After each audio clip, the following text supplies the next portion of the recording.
Stand up, stand out, stand strong. A 30-day guide to navigate life when the shift hits the fan. Chapter 7, Day 7. Is there a healthy expression of anger? We learn how to hate just the same way we learn how to love. While love is our natural state, our environment and external programming determine how we deal with our negative emotions, as well as our capacity to love. Nelson Mandela said, "No one is born hating another person because of the color of his skin, or his background, or his religion. People must learn to hate. And if they can learn to hate, they can be taught to love, for love comes more naturally to the human heart than its opposite." Anger, resentment, rage, and hatred are blocks to love. Negative emotions come with a lot of judgment or a fear of judgment. Many people do not know how to process these heavy negative emotions.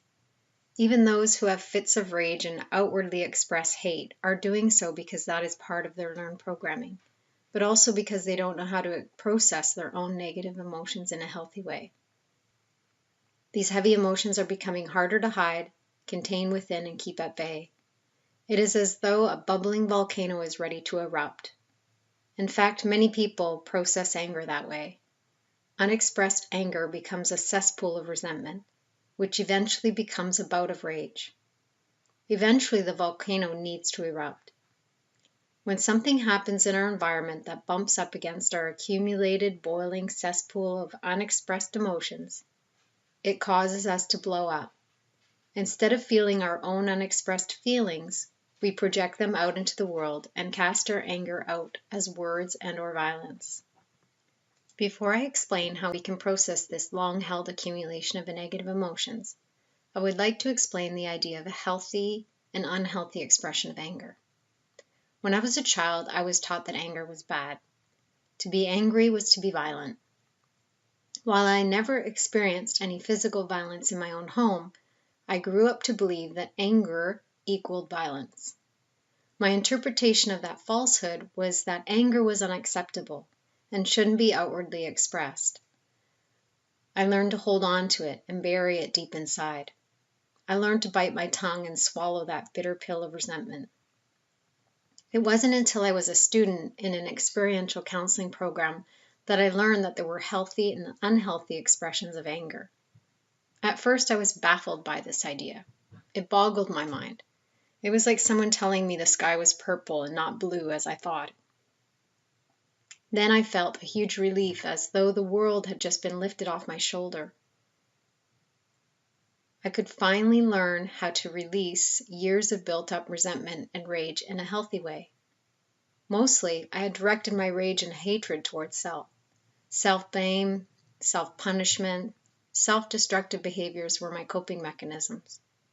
In that moment of realization while sitting in the counseling program, I had hoped that one day I would be free of it. I was determined to release every last bit of anger and resentment. It was interfering with my ability to love and receive love. So what does a healthy expression of anger look like? This is a question I've tried on for years personally, as well as exploring it with my clients. I've learned that even if we give ourselves permission to express our anger verbally in the moment, that energy of anger can be processed in as little as 15 seconds. Something as simple as saying, "I'm feeling angry because," is sometimes enough to clear it from our minds and body.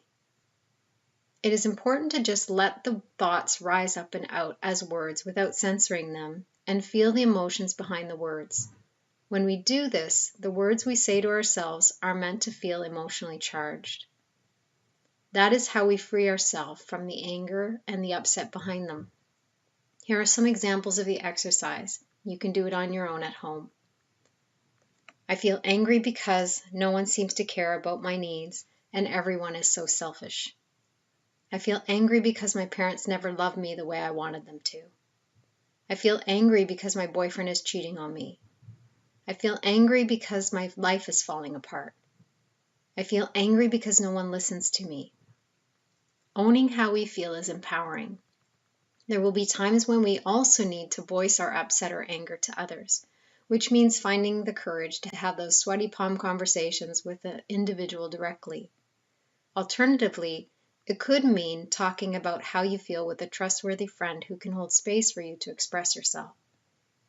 One of the most effective tools I offer my clients to move anger and dense, long-held emotions, thoughts, and beliefs is an expression session. This is where I hold space for them to bring all their hidden thoughts and beliefs into the light for healing. They get to share, express, say, yell, scream, growl, swear, and cry. They say whatever they need to say in order to release what they are holding inside. There is no conversation, just a non-judgmental space for expression. If the anger is directed at a specific person or situation, I encourage my client to use the language that makes it sound like they are speaking directly to that individual.